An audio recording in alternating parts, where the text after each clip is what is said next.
terrible, pero el ánimo me lo estoy quitando en este momento con estas cifras. Bien, pues le toca al compañero Héctor Torres González continuar con este tema, y créanme que tampoco nos va a dar muy buenos números, pero le damos el uso de la palabra, por favor.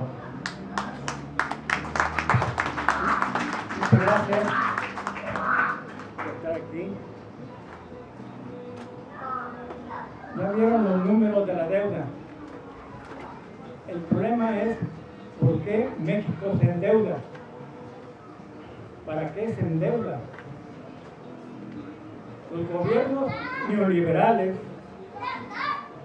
los priistas y panistas, endeudaron al país y dijeron que se iban a endeudar para sacar a México de la pobreza, para invertir lo que se pidió prestado, para generar empleos, para que hubiera mejores salarios, para que hubiera mejores industrias, en fin, que la deuda iba a ser un instrumento del progreso de México. Lo cierto es que los neoliberales nos mintieron. La deuda no trajo progreso a México.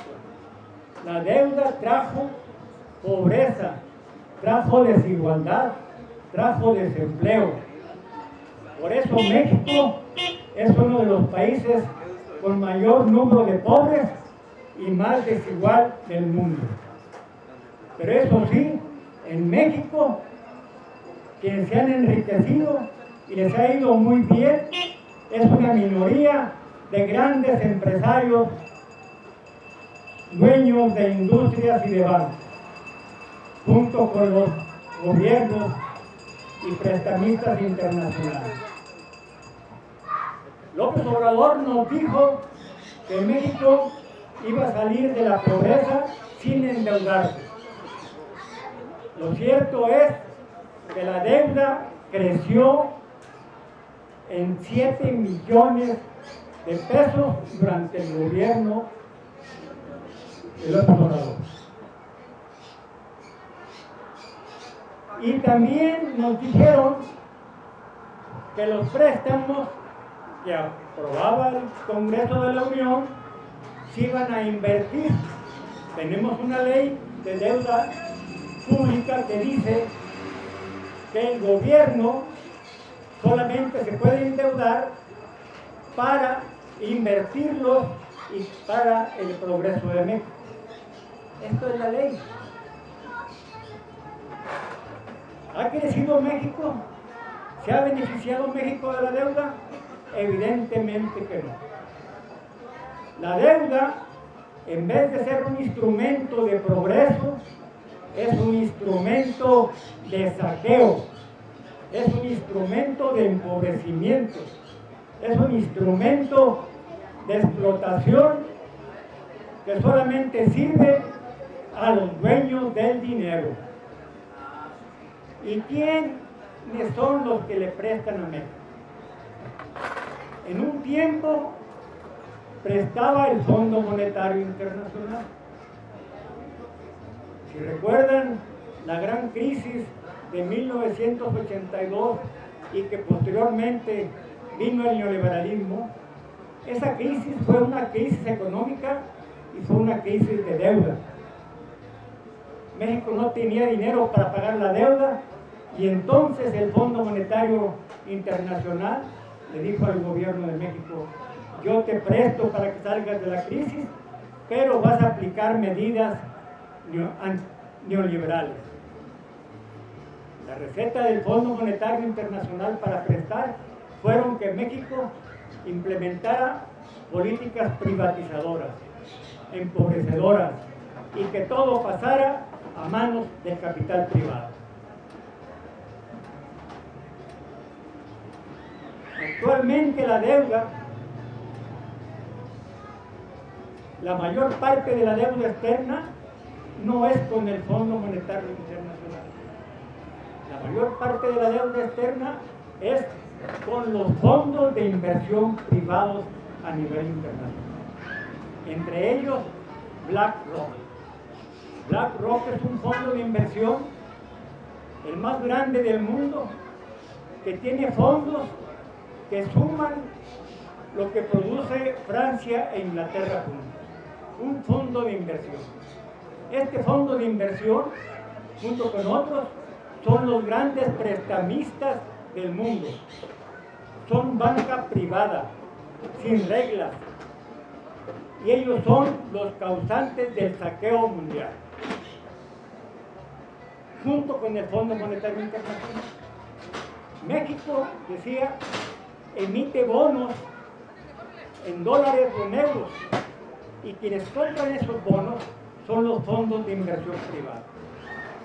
Recientemente, hace unos días, se acaba de emitir una emisión de 12,000 millones de dólares para rescatar a Pemex. ¿Y quién compra esos bonos? Pues estos grandes capitales financieros. Son los que financian incluso a los gobiernos de todos los países. Entonces, quien presta a México es el gran capital financiero internacional. En México tenemos además la deuda interna, que se llama deuda interna porque está en pesos, pero buena parte de esa deuda la compran inversionistas privados, como estos fondos de inversión, o residentes extranjeros. Entonces tenemos que una gran parte de la deuda interna está en manos de extranjeros, en pesos, pero se llama deuda interna. Hay otra parte de la deuda, y esto es muy importante, que está en manos de las AFORES. Las AFORES son los ahorros de los trabajadores. Las AFORES las manejan los bancos privados para enriquecerse. Pues estos bancos privados con las AFORES las invierten en inversiones en Pemex, en la bolsa de valores, pero hay una parte que le invierten en deuda pública. Es decir, compran bonos, compran CETES, que es deuda interna. Entonces, quienes prestan son los grandes fondos de inversión, los grandes bancos privados nacionales y extranjeros, y es el Fondo Monetario Internacional. Este es el capital financiero. Este es el capital financiero que saquea a todos los pueblos, no únicamente a México.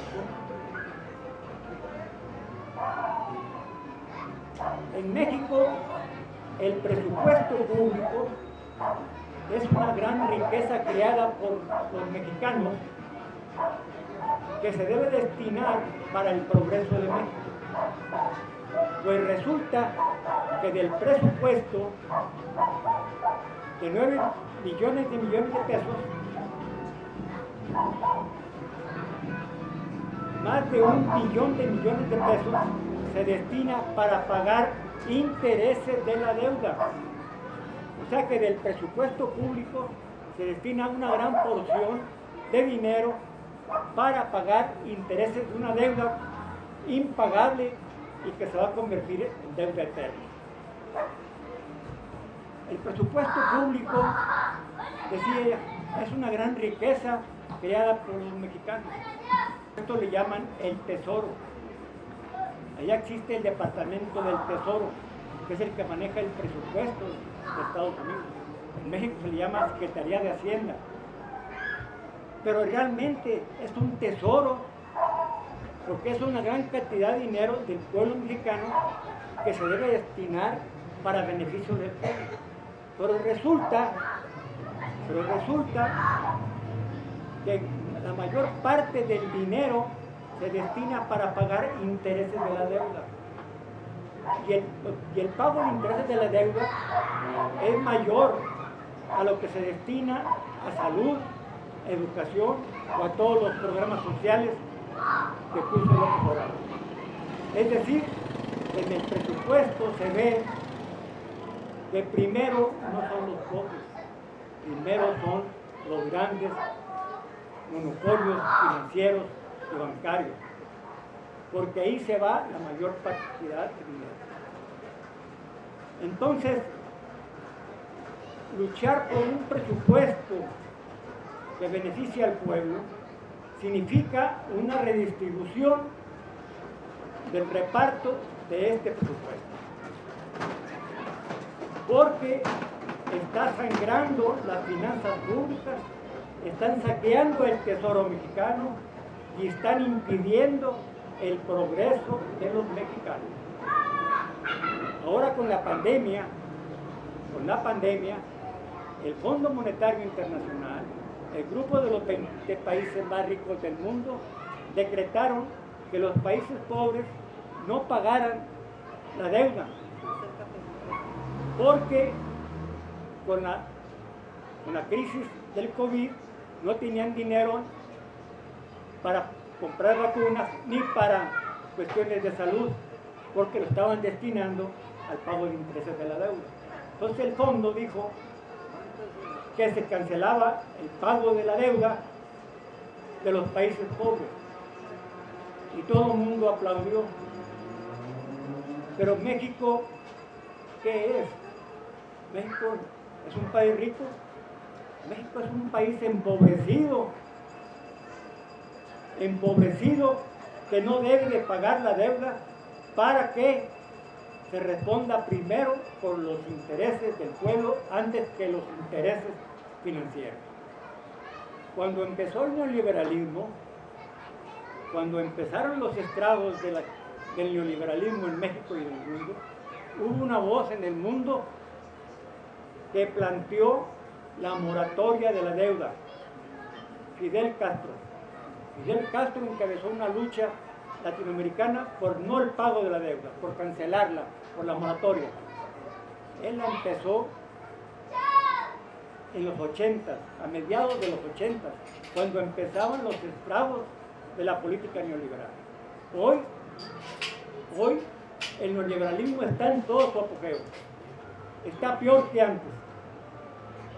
De manera que hoy la consigna de Fidel Castro de cancelar el pago de la deuda es hoy más actual. Y es más actual para beneficio de la humanidad. Esta lucha es una lucha que implica a todos los sectores sociales. Todos dependen de la educación. Todos dependen de la salud pública. Los maestros, los médicos, todos reciben su salario del presupuesto. Pero si no hay presupuesto, porque se paga el interés de la deuda, pues va a haber empobrecimiento de médicos, no va a haber vacunas, no va a haber recursos para salud, para educación. Y de esa manera va a haber problemas de carácter social. Se le dijo a los maestros de la CENTE que no se les podía dar lo que ellos pedían de aumentos salariales, porque no alcanzaba el presupuesto. Pues no va a alcanzar porque la mayor parte se va para el pago de la deuda. Entonces tiene que haber una redistribución del presupuesto. Cada año, la Cámara de Diputados aprueba el presupuesto. La Secretaría de Hacienda manda el programa de presupuesto. La promotora por la suspensión del pago de la deuda pública hemos hecho cada año, cada vez que se presenta el presupuesto, un plantón afuera de la Cámara de Diputados para exigir un presupuesto que realmente responda a las necesidades del pueblo mexicano. Y como punto central, para ampliar el presupuesto, para que haya dinero para atender los derechos sociales, hay que atacar el problema de la deuda. Y para esto, pues, el compañero Pablo nos va a plantear cómo se puede hacer todo. Muchas gracias.